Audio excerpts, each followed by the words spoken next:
એમાં ગઈકાલે આપણે m+2m ના વલણો જોઈએ, આજે આપણે m+3 m+2 ના વલણો જોઈએ છે. તો પ્રમાણિત વિદ્યુતરૂપ પોટેન્શિયલ m+3 m+2 ના વલણો, એમાંથી પ્રશ્ન કેવી રીતે પૂછે તો કે E0 m+3 m+2 ના મૂલ્યોના આધારે m+3 m+2 ના મૂલ્યોના આધારે ઓક્સિડેશન અવસ્થાની સાપેક્ષીય સ્થાયીતા સમજાવો. ઓક્સિડેશન અવસ્થાને આધારે એની સાપેક્ષ સ્થિરતા આપણે સમજાવવાની છે, બરાબર. તો E0 m+3 m+2 ના મૂલ્યોને આધારે ઓક્સિડેશન અવસ્થાની સાપેક્ષ સ્થાયીતા સમજાવો. ચાલો, એમાં પહેલો પોઈન્ટ છે કે 3D ધાતુઓ એટલે પહેલી સંક્રાંતિ શ્રેણી સ્કેન્ડિયમ થી ઝિંક સુધી, એમાં ડી કક્ષકો આવે, 3D કક્ષકો.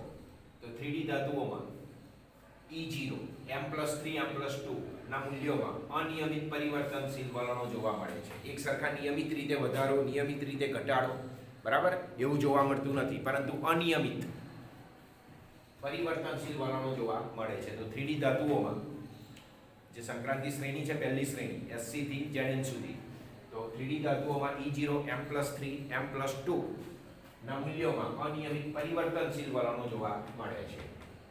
સ્કેન્ડિયમ પહેલું તત્વ 21 નંબર, તો સ્કેન્ડિયમની E0 નું નીચું મૂલ્ય, સ્કેન્ડિયમની E0 નું મૂલ્ય નીચું છે, તો સ્કેન્ડિયમની E0 નું નીચું મૂલ્ય Sc+3 ની સ્થાયીતા દર્શાવે છે, બરાબર. Sc+3 ની શું દર્શાવે છે? સ્થાયીતા. હવે Sc+3 એની સમજૂતી તમને અહીંયા હું દર્શાવું છું.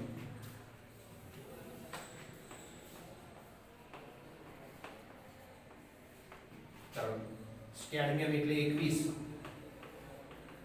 Argon 4s2 3d1, right. 18 ને 2 20 ને 1 21. હવે Sc+3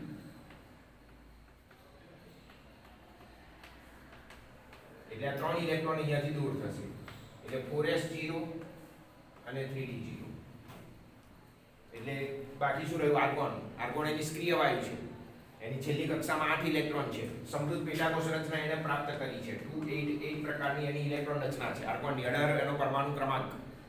છેલ્લી કક્ષામાં 8 ઇલેક્ટ્રોન હોવા જોઈએ, જે એની પાસે છે. એટલે હવે ઇલેક્ટ્રોન મેળવશે પણ નહીં, ઇલેક્ટ્રોન ગુમાવશે પણ નહીં. એટલે એની ઇલેક્ટ્રોન રચના કેવી થઈ ગઈ? સ્થાયી. તો એ સ્થાયીત્વ પ્રાપ્ત કરે છે કયું? Sc+3. કારણ કે એની ઇલેક્ટ્રોન રચના કોના જેવી બની ગઈ? આર્ગોન જેવી. જો આર્ગોન સ્થાયી હોય તો Sc+3 પણ કેવો હશે? સ્થાયી હશે, બરાબર છે. તો Sc નું E0 નું નીચું મૂલ્ય Sc+3 ની સ્થાયીતા દર્શાવે છે. Sc+3 ની શું દર્શાવે છે? સ્થાયીતા. કે ભાઈ Sc+3 સ્થાયી છે, એનું કારણ શું? તો કે જે સ્કેન્ડિયમ છે એની E0 નું મૂલ્ય કેવું છે? નીચું છે, ઓછું છે. તો Sc ની E0 નું મૂલ્ય નીચું છે, જે Sc+3 ની સ્થાયીતા દર્શાવે છે. જે ઊંડા વાયુ તત્વ, બરાબર, આ ઊંડા વાયુ તત્વ છે helium, neon, argon, helium, neon, argon, krypton, xenon અને રેડોન. આ બધા નિષ્ક્રિય વાયુઓ છે, જેની છેલ્લી કક્ષામાં 8 ઇલેક્ટ્રોન છે. એટલે ઇલેક્ટ્રોન મેળવે પણ નહીં, ઇલેક્ટ્રોન ગુમાવે પણ નહીં. એટલે એની ઇલેક્ટ્રોન રચના કેવી થઈ જાય? સ્થાયી. તો ઊંડા વાયુ તત્વો જેવી ઇલેક્ટ્રોન રચના આને પ્રાપ્ત કરી કોને? Sc+3 એ. તો Sc નું E0 નું મૂલ્ય નીચું છે, જે Sc+3 ની સ્થાયીતા દર્શાવે છે, બરાબર. જે ઊંડા વાયુ તત્વ આર્ગોન જેવી સમૃદ્ધ અને સ્થાયી ઇલેક્ટ્રોન રચના ધરાવે છે. આર્ગોનની ઇલેક્ટ્રોન રચના કેવી છે? સમૃદ્ધ છે, કારણ કે એની છેલ્લી કક્ષામાં 8 ઇલેક્ટ્રોન છે. અને જે તત્વોની ઇલેક્ટ્રોન રચનામાં છેલ્લી કક્ષામાં 8 ઇલેક્ટ્રોન હોય તો એ મેળવે પણ નહીં અને ગુમાવે પણ નહીં, બરાબર. એટલે ધનાયન કે ઋણાયન ઉત્પન્ન કરી શકે નહીં, એટલે એના કોઈ સંયોજનો બની શકે નહીં. અને એટલા માટે શું કહેવાય? સ્થાયી કહેવાય. તો ઊંડા વાયુ તત્વ આર્ગોન જેવી સમૃદ્ધ અને સ્થાયી ઇલેક્ટ્રોન રચના ધરાવે છે કોણ? Sc+3. તો Sc નું E0 નું નીચું મૂલ્ય Sc+3 ની સ્થાયીતા દર્શાવે છે. જે ઊંડા વાયુ તત્વ આર્ગોન જેવી નિષ્ક્રિય અથવા તો સમૃદ્ધ અને સ્થાયી ઇલેક્ટ્રોન રચના ધરાવે છે, બરાબર છે. ચલો, ત્યાર પછી બીજો પોઈન્ટ કે Zn2+. Zn2+ એટલે ડી કક્ષકોમાં 10 ઇલેક્ટ્રોન. 4s માંથી 2 દૂર થયા, પણ ડી કક્ષકોમાં તો 10 ઇલેક્ટ્રોન જ છે. તો Zn2+ ની 3d10 જુઓ, સ્થાયી ઇલેક્ટ્રોન રચનામાંથી એક ઇલેક્ટ્રોન આપણે દૂર કરીએ તો એક ઇલેક્ટ્રોન દૂર કરીએ એટલે શું બની જાય? Zn+3 બની જાય. Zn+2 માંથી શું બને? Zn+3. તો Zn+3 Zn+2 માટે E0 નું મૂલ્ય સૌથી ઊંચું છે. એનું E0 નું મૂલ્ય કેવું છે? સૌથી ઊંચું. તો જુઓ, Zn ની ઇલેક્ટ્રોન રચના આપણે જોઈએ.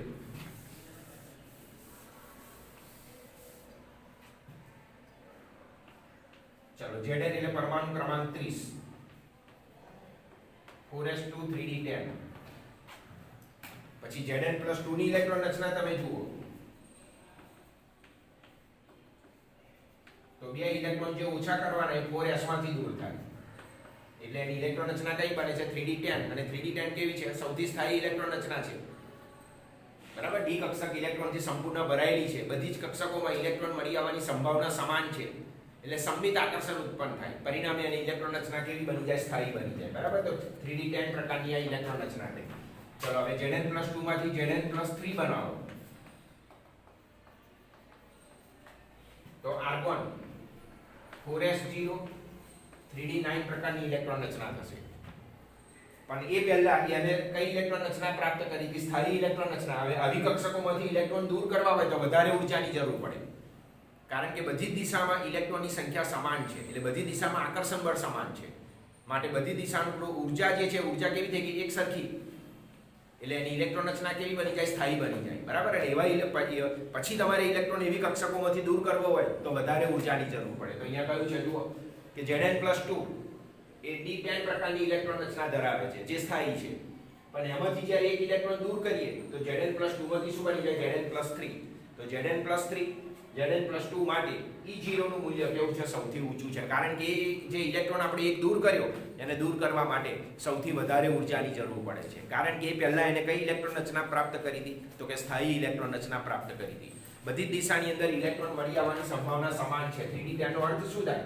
તો કે દરેક દિશામાં ઇલેક્ટ્રોન મળી આવવાની સંભાવના સમાન છે દરેક દિશામાં ઇલેક્ટ્રોન મળી આવવાની જે સંભાવના છે એ સમાન છે જુઓ બબે ઇલેક્ટ્રોન છે 3dxy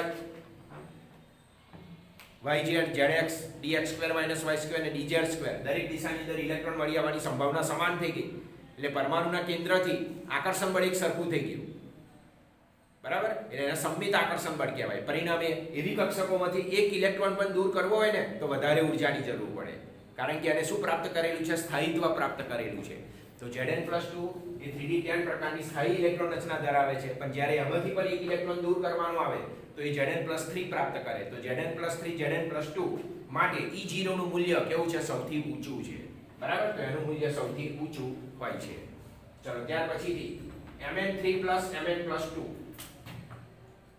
માટે સાપેક્ષીય ઊંચું મૂલ્ય દર્શાવે છે કે Mn3+ એ d5 ના કારણે d કક્ષકોની અંદર 5 ઇલેક્ટ્રોન છે બરાબર વિશેષ સ્થાયીત્વ ધરાવે છે Mn ની વાત કરી છે હવે ચલો Mn ની ઇલેક્ટ્રોન રચના આપણે જોઈએ તો Mn નો પરમાણુ ક્રમાંક છે 25 તો આર્ગોન 4s2 3d5 આ ઇલેક્ટ્રોન રચના થઈ રાઈટ તો Mn+2 ની ઇલેક્ટ્રોન રચના જુઓ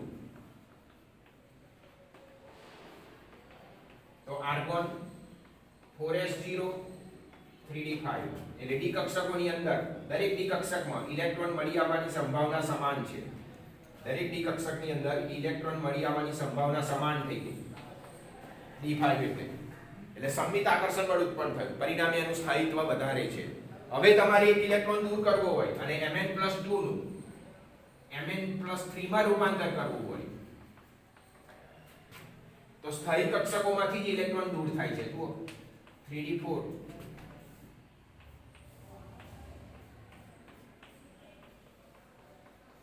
તો આમાંથી જ ઇલેક્ટ્રોન દૂર થયો અને એટલા માટે એનું E0 નું મૂલ્ય કેવું છે ઊંચું છે અને E0 નું મૂલ્ય ઊંચું છે માટે તે વિશેષ સ્થાયીત્વ દર્શાવે છે તો આ બંને પોઈન્ટ સરખા જ છે Zn+3 માંથી +2 અને Mn+3 +2 માંથી +3 Zn+2 માંથી +3 બરાબર અને Mn+2 માંથી +3 +2 પ્રકારની બંનેમાં ઇલેક્ટ્રોન રચના સ્થાયી છે આમાં આની d કક્ષકોમાં 10 ઇલેક્ટ્રોન છે આની d કક્ષકોમાં 5 ઇલેક્ટ્રોન છે પણ જ્યારે એક ઇલેક્ટ્રોન d કક્ષકોમાંથી ગુમાવે તો એને સ્થાયીત્વ પ્રાપ્ત કરેલું છે અને એટલા માટે એક ઇલેક્ટ્રોનને સરળતાથી ગુમાવી શકતો નથી એના માટે એનું મૂલ્ય કેવું છે E0 નું મૂલ્ય ઊંચું છે તો Zn2+ ની 3d10 સ્થાયી ઇલેક્ટ્રોન રચના દર્શાવે છે અને આવી ઇલેક્ટ્રોન રચનામાંથી જ્યારે એક ઇલેક્ટ્રોન દૂર કરવામાં આવે તો Zn3+ માંથી Zn2+ માટે E0 નું મૂલ્ય સૌથી ઊંચું હોય છે એ જ પ્રમાણે Mn3+ માંથી Mn2+ માટે સાપેક્ષીય ઊંચું મૂલ્ય દર્શાવે છે કે Mn3+ એ d5 ને કારણે d કક્ષકોની અંદર કેટલા ઇલેક્ટ્રોન છે 5 ઇલેક્ટ્રોન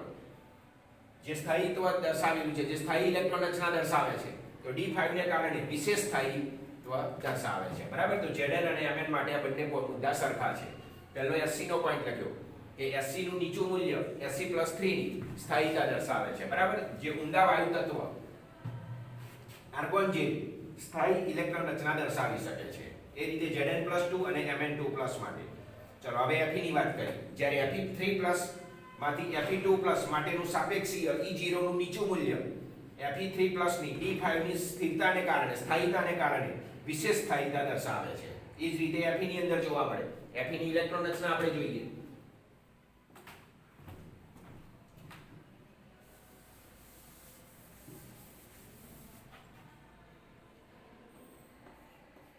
Fe એટલે 26, આર્ગોન 4s2 3d6. બરાબર. ચલો Fe+2 ની ઇલેક્ટ્રોન રચના આપણે જોઈએ. તો આર્ગોન 4s માંથી 2 ઇલેક્ટ્રોન જશે એટલે 4s0 3d6. બરાબર. હવે Fe3+ ની ઇલેક્ટ્રોન રચના આપણે જોઈએ. તો 4s0 3d5. તો Fe+3 જ્યારે બને તો D5 પ્રકારની ઇલેક્ટ્રોન રચના પ્રાપ્ત કરે છે. બરાબર છે. અને D5 ઇલેક્ટ્રોન રચના કેવી છે? સૌથી સ્થાયી છે. તો અહીંયા આપણને કહ્યું છે કે Fe3+ Fe+2 માટેનું સાપેક્ષીય E0 નું નીચું મૂલ્ય Fe3+ D5 ની સ્થાયીતાને કારણે વિશેષ સ્થાયીતા દર્શાવે છે. બરાબર. તો Fe3+ હવે શું પ્રાપ્ત કર્યું? એને સ્થાયીત્વ પ્રાપ્ત કર્યું Fe+3 એ. કારણ કે એની ઇલેક્ટ્રોન રચનામાં D કક્ષકમાં ઇલેક્ટ્રોન કેટલા છે? 5. એટલે દરેક દિશામાં ઇલેક્ટ્રોન મળી આવવાની સંભાવના કેવી છે? સમાન. એટલે દરેક દિશામાં કેવું આકર્ષણ ઉત્પન્ન થયું? સંમિત આકર્ષણ. પરિણામે એની Fe+3 ની સ્થાયીતામાં શું થાય છે? વધારો થાય છે. એ પહેલા જ્યારે Fe+2 અવસ્થામાં હોય તો તે વખતે એનું મૂલ્ય કેવું છે? નીચું છે. માટે સાપેક્ષીય E0 નું મૂલ્ય Fe+3 ની સવિશેષ સ્થાયીતા દર્શાવે છે. બરાબર. કારણ કે D કક્ષકોની અંદર કેટલા ઇલેક્ટ્રોન છે? 5 ઇલેક્ટ્રોન Fe+3 માટે. બરાબર. તો આ રીતે. ચલો એના પછીનો પોઈન્ટ વેનેડિયમ.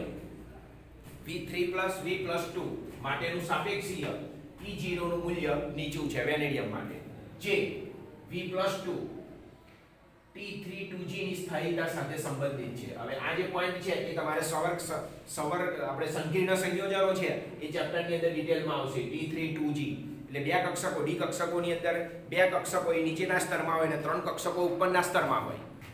બરાબર છે. એ ત્રણેય કક્ષકોની અંદર એક એક ઇલેક્ટ્રોન અને નીચેની બે કક્ષકોની અંદર એક એક ઇલેક્ટ્રોન. એટલે કુલ ઇલેક્ટ્રોન કેટલા થયા? 5. તો નીચેનામાં 2 છે એટલે 2G, ને ઉપર 3 છે એટલે T3. તો T3 2G. એનાથી વિરુદ્ધ આ સમચતુષ્ફલકીય અને અષ્ટફલકીય વિભાજન પ્રકારનો પ્રશ્ન છે. બરાબર. નીચેની કક્ષકોમાં, નીચે 3 કક્ષકોમાં એક એક ઇલેક્ટ્રોન હોય અને ઉપરની કક્ષકોમાં 2 ઇલેક્ટ્રોન હોય. એટલે 5 D કક્ષકોના આ રીતે 2 રીતે વિભાજન કરેલા છે. બરાબર. એને લગતો આ ટોપિક છે. એટલે T32G ની સ્થાયીતા સાથે સંબંધ ધરાવે છે. તો વેનેડિયમ 3+/2+ માટેનું સાપેક્ષીય E0 નું મૂલ્ય કેવું છે? નીચું છે, જે V+2 T32G ની સ્થાયીતા સાથે સંબંધિત છે. બરાબર. તો આ રીતે પ્રમાણિત વિદ્યુતરૂપ પોટેન્શિયલ M+3 M+2 ના વલણો થયા. તો એની અંદર પહેલા સ્કેડમિયમની આપણે ચર્ચા કરી, પછી Zn ની ચર્ચા કરી, પછી Mn ની ચર્ચા કરી, પછી Fe ની ચર્ચા કરી અને છેલ્લે V ની ચર્ચા કરી, વેનેડિયમની. બરાબર છે. તો આ એના 1 2 3 4 અને 5 મુદ્દા મુખ્ય છે. તો 3D ધાતુઓમાં E0 M3+ M+2 ના મૂલ્યોમાં અનિયમિત પરિવર્તનશીલ વલણો જોવા મળે છે. આ બંને કરતા આ વલણ જુદું છે. જુઓ, કારણ કે અહીંયા Fe+2 હોય ત્યારે D કક્ષકોમાં 6 ઇલેક્ટ્રોન છે અને જ્યારે Fe+3 બને તો તેની D કક્ષકોમાં 5 ઇલેક્ટ્રોન દર્શાવે છે. બરાબર છે. તો આ રીતે પહેલા જે સ્કેન્ડિયમની આપણે વાત કરી, પછી Zn ની વાત કરી, પછી Mn ની વાત કરી, પછી Fe ની વાત કરી અને વેનેડિયમ. ચલો હવે આવે છે ઊંચી ઓક્સિડેશન અવસ્થાની સ્થાયીતાના વલણો. ઓક્સિડેશન અવસ્થા જ્યારે ઊંચી હોય તો તેની સ્થાયીતાના વલણો કેવા પ્રકારના હશે? તો એના ઉપરથી પ્રશ્ન છે કે સંક્રાંતિ ધાતુઓ માટે ઊંચી ઓક્સિડેશન અવસ્થા માટેના વલણો ઉદાહરણ સાથે સમજાવો. સંક્રાંતિ ધાતુઓ માટે ઊંચી ઓક્સિડેશન અવસ્થા,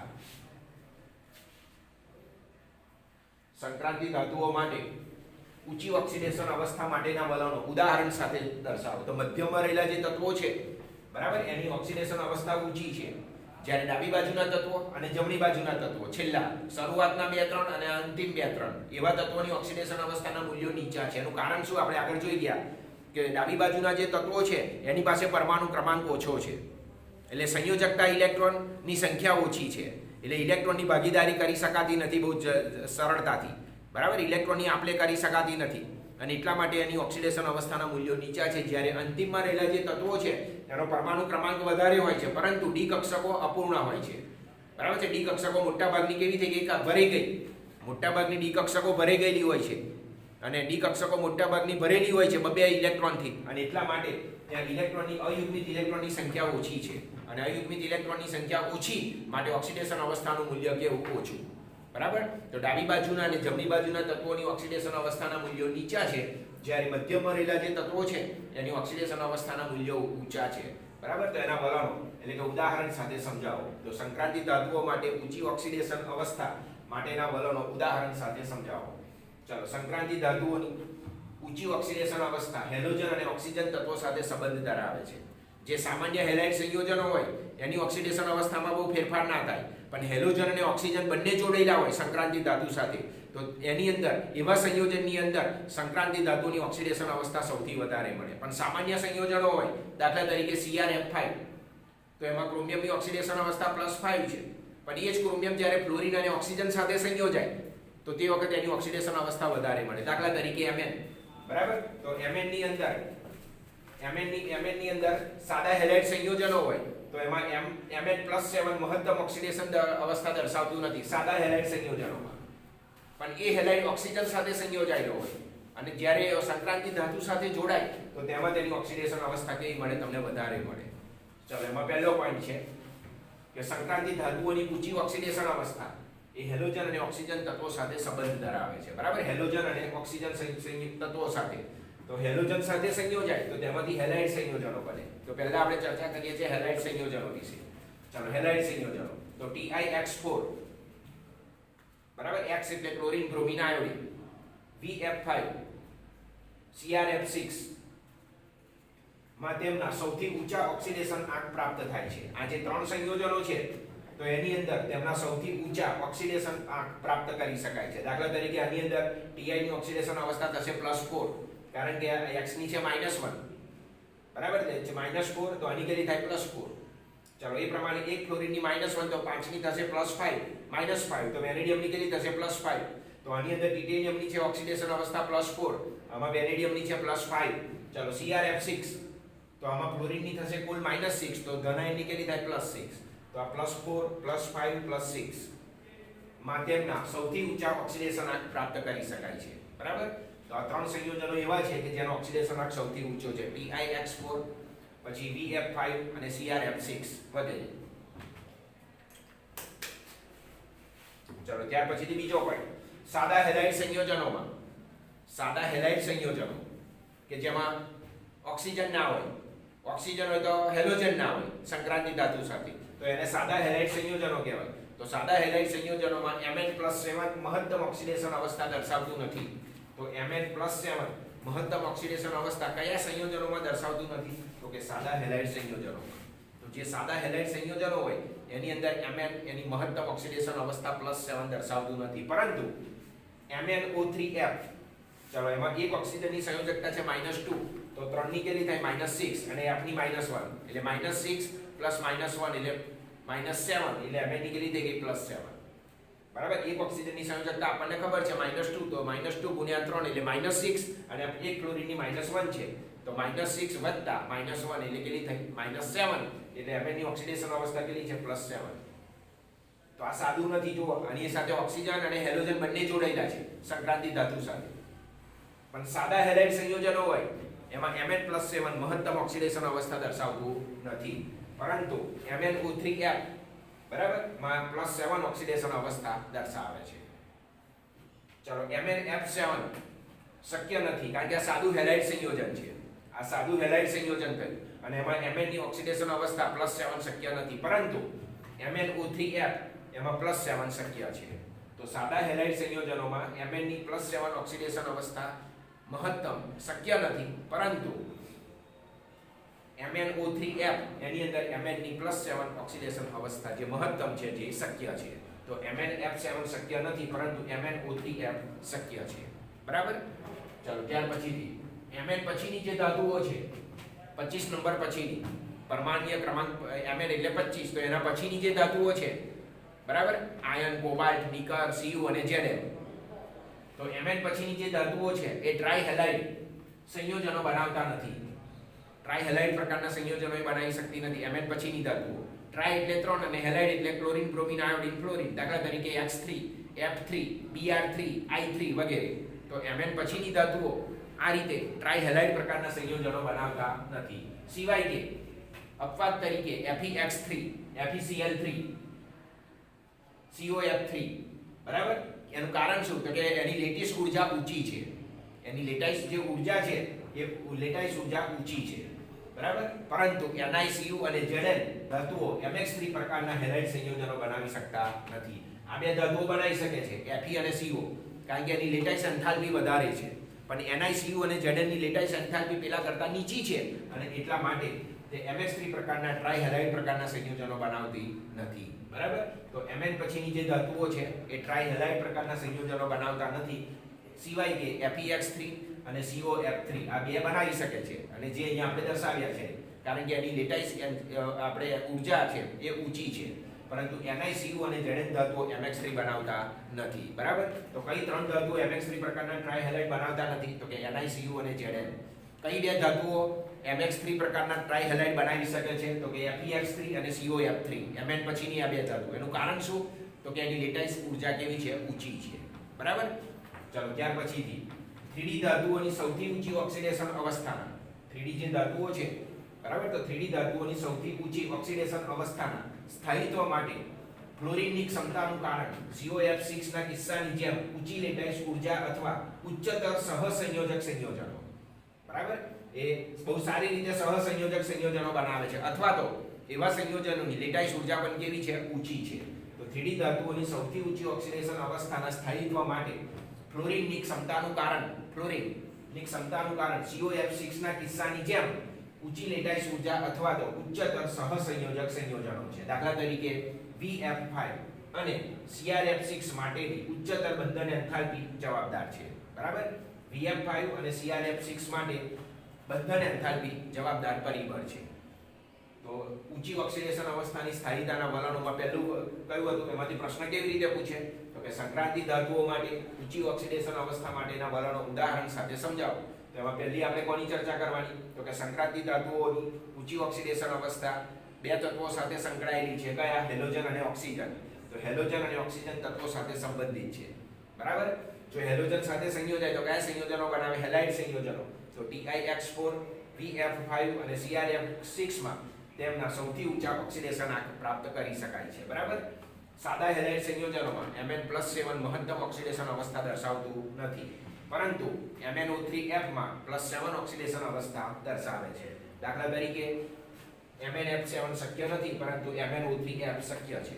આની અંદર Mn ની ઓક્સિડેશન અવસ્થા કેટલી થશે +7 પણ MnF7 શક્ય નથી કારણ કે સાદું હેલાઇડ સંયોજન થયું હોય. બરાબર. ચલો ત્યાર પછીથી Mn પછીની ધાતુઓ ટ્રાયહેલાઇડ સંયોજનો બનાવતી નથી. Mn પછીની જે ધાતુઓ છે એ ટ્રાયહેલાઇડ સંયોજનો બનાવતી નથી. અપવાદ તરીકે FeX3 અને COF3. એનું કારણ શું તો કે આ બંનેની લેટાઇસ ઊર્જા વધારે છે અને એટલા માટે Mn પછીની બે ધાતુઓ આયર્ન અને કોબાલ્ટ એ બંને ટ્રાયહેલાઇડ પ્રકારના સંયોજનો બનાવી શકે છે પરંતુ NiCu અને Zn MX3 પ્રકારના ટ્રાયહેલાઇડ સંયોજનો બનાવતી નથી. બરાબર. 3D ધાતુઓની સૌથી ઊંચી ઓક્સિડેશન અવસ્થાના સ્થાયિત્વ માટે ફ્લોરિનની ક્ષમતાનું કારણ COF6 ના કિસ્સાની જેમ ઊંચી લેટાઇસ ઊર્જા અથવા તો ઉચ્ચતર સહસંયોજક સંયોજનો છે. દાખલા તરીકે VF5 અને CrF6 માટેની ઉચ્ચતર બંધન એન્થાલ્પી એના માટે જવાબદાર પરિબળ છે.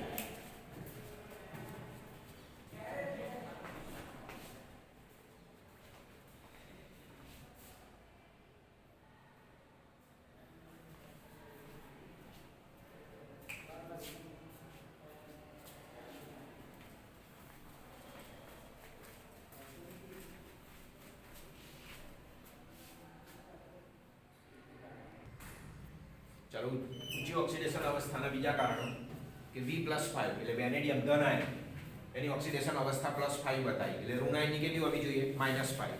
બરાબર છે? તો V+5 ને માત્ર Vf5 દ્વારા જ દર્શાવાય છે. V+5 ને Vf5 દ્વારા જ દર્શાવાય છે.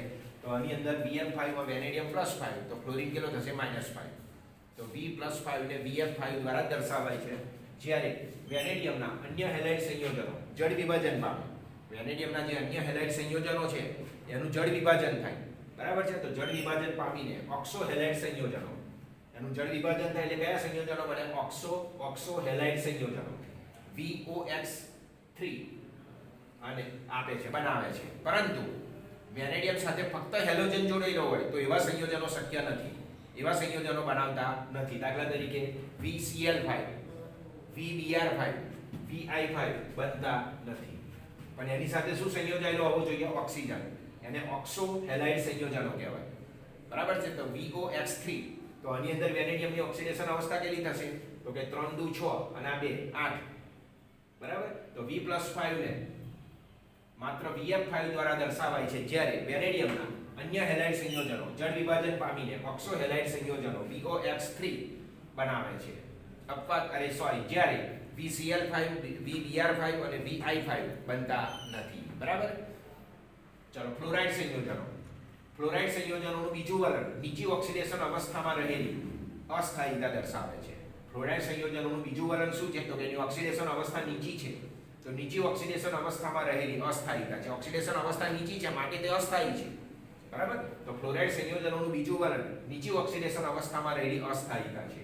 દાખલા તરીકે VX2, X બરાબર ક્લોરીન, બ્રોમિન અને આયોડિન, અને CuX માટે આ જ લાગુ પડે છે. તો VX2 અને CuX માટે આ જ નિયમ લાગુ પડે છે. બરાબર? તો એ શું દર્શાવે છે? તેની અસ્થાયીતા દર્શાવે છે, કારણ કે તેની ઓક્સિડેશન અવસ્થા કેવી છે? નીચી છે.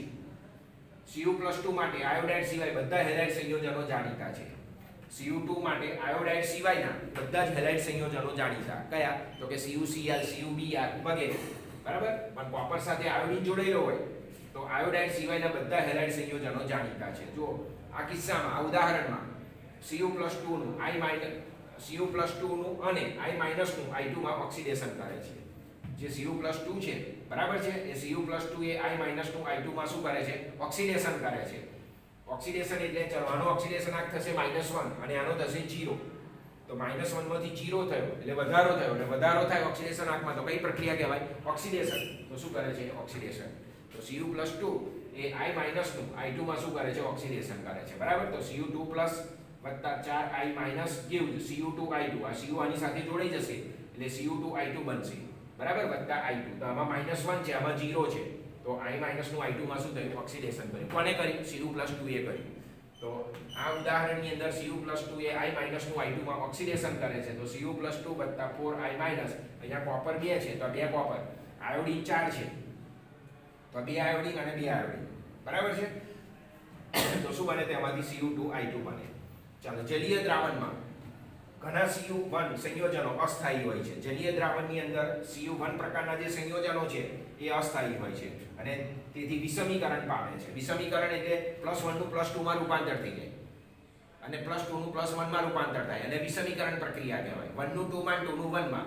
બરાબર? તો જલીય દ્રાવણમાં ઘણા Cu1 સંયોજનો અસ્થાયી હોય છે અને તેથી તે વિષમીકરણ પામે છે. જેમ કે ચાલો, આની અંદર કોપરની સંયોજકતા છે +1. બરાબર? અને આની અંદર કોપરની સંયોજકતા કેટલી થઈ ગઈ? +2 થઈ. જુઓ તો +1 માંથી +2 એટલે વિષમીકરણ થયું. તો Cu+1 gives Cu+2 + Cu solid. તો ઉપરના ઉદાહરણની અંદર Cu+2 ની સ્થાયીતા Cu+1 કરતા વધારે છે.